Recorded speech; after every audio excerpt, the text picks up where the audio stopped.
UV filters. You either love them, you hate them, or you're wondering if you even need one. Well, today we are going to answer just that question.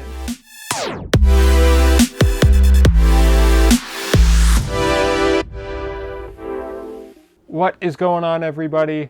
If you're new around here, my name is Finn Badgley. I'm a commercial fashion and portrait photographer, and today I'm going to talk about these guys, UV filters. These are a very polarizing conversation among the photography community. Anytime the subject comes up, it is always an issue that is argued very heavily on both sides. It doesn't really seem anyone is willing to concede, and everyone is very strong in their opinions. So what exactly are these argument fueling pieces of glass, and do you even need one?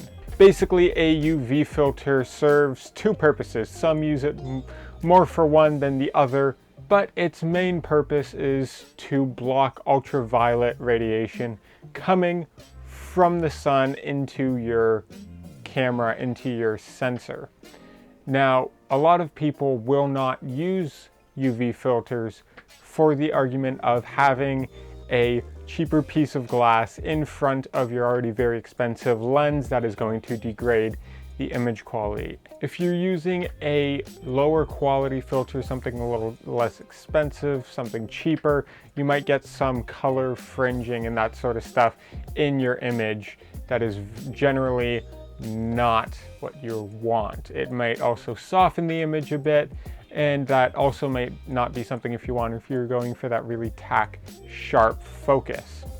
Now, that said, there are a bunch of slightly more expensive filters like this one here that don't noticeably affect your image in that negative way, and that is why I have these ones in particular. This one specifically is by Hoya. I'm not sponsored by Hoya. This is just what I use because I like it and it doesn't affect my image in any negative way that I've noticed. I've shot both with it on the camera and with it off the camera, and I haven't really noticed any difference whatsoever. I will put some images up here just so you guys can see the difference and judge for yourself.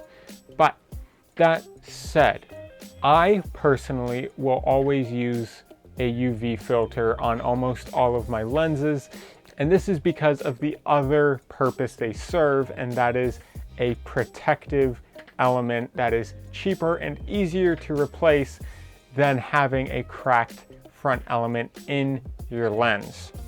And for a while I was a bit on the fence with this argument as well, but unfortunately one day I was out shooting and my camera ended up falling off of a surface onto lens down onto the hard ground, and I fortunately did have a UV filter on there, and the filter itself completely shattered and I needed to kind of try really hard to unscrew it off the lens. It was just not a good situation. However, if I did not have that UV filter on there, rather than replacing a $80, $100 filter, I would be replacing the glass or potentially the entire lens worth over $1,000. And that is something that I don't want to do if I don't have to. I've also seen people say that these scratches or anything that you might get on your lens that would otherwise be on a UV filter or kind of taken care of, that they don't affect the image as much as you would maybe think. But if you're shooting into the sun, I like to backlight my images a lot. Any little scratches like that, the light will refract through that and create little sunspots and little distractions in the image that I will be forever photoshopping out of everything that I backlight using that lens. And that is just something that I personally never want to deal with, again, which is why I use a UV filter. And if it gets too scratched or anything like that, it's a lot cheaper to replace than getting your lens fixed. This is also why on some of the largest productions that I have been on as well, if you didn't know, I also work in the film and television industry on very large sets. This is why for the cameras that we use there, anytime the lens might be damaged at all, in the matte box we will put a clear filter. It's just a clear piece of glass serving to protect the lens, or if there's another filter behind that, something like a black satin or a pro mist, something like that that would be much more expensive to replace, you just put a clear filter in there and it serves as that protective barrier. And I know some people would rather have that increased image quality that they may see versus having that protective glass in there, but me personally, I like to invest in good shite and I want to protect that, and that is why I also invest in good filters to protect it. And a good filter is a lot cheaper to replace than a good lens, and if you're using good filters, typically you won't even notice any difference, kind of like I said earlier on. I've seen it tons of times, especially if you're shooting with any kind of pyro, anything flying towards the lens, even if it's a windy day or anything like that. If you're using a wind machine in studio, like I sometimes do for a lot of my fashion work, sometimes things will be blown into the lens, especially if you're using a lot of particles or anything like that. And this is just a way to keep those from hitting the lens element itself. And I also want to give a quick disclaimer. This is just my personal opinion and what I like to do for my own workflow and my own process and how I like to operate. That does not mean you have to do this, and I'm not saying that people who don't use a UV filter are wrong. They do it their way, I do it my way. I'm just more so sharing an experience where a UV filter has saved me and why I keep one on there all the time now because of that. That is not to say that you need to use one. I'm just kind of sharing my experience and letting you do with that information what you will. And on the note of cheaper filters, if you get something that is lower quality, like a $5 or $10 filter, you're probably going to notice some degraded image quality, and that's why I just like to invest in the better filters so you have a protected lens and your image quality isn't affected. It is a bit more of an expense, but that one time alone where it saved me has paid for all of the filters that I have on any of my lenses anyways. And on the note of the kind of degraded image quality, why would I put another piece of glass in front of my lens, etc.?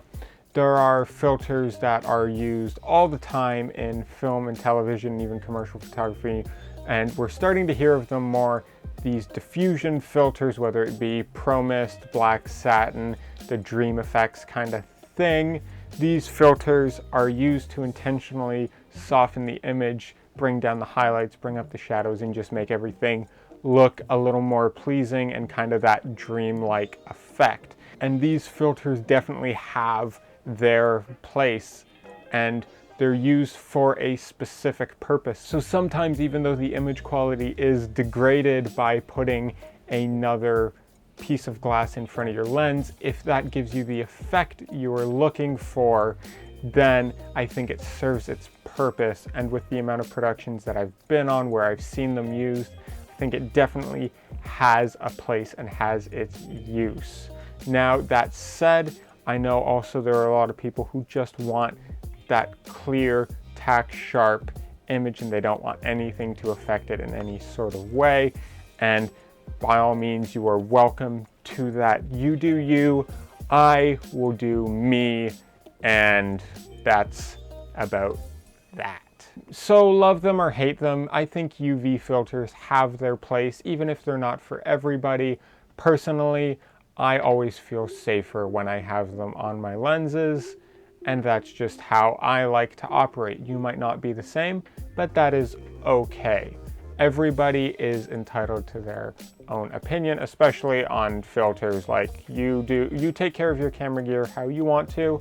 I don't really judge that. I'm just gonna take care of mine how I like to, and everybody will get along and be happy. I'm not telling you how to live your life. I'm just sharing my process, my workflow, and how I like to operate. Now, with all that said, if you're on the fence about whether you should use a UV filter or not, and you're seeing a lot of the controversy that kind of surrounds the topic. I hope you gained some value from this and you kind of learned to decide one way or the other which would work best for you.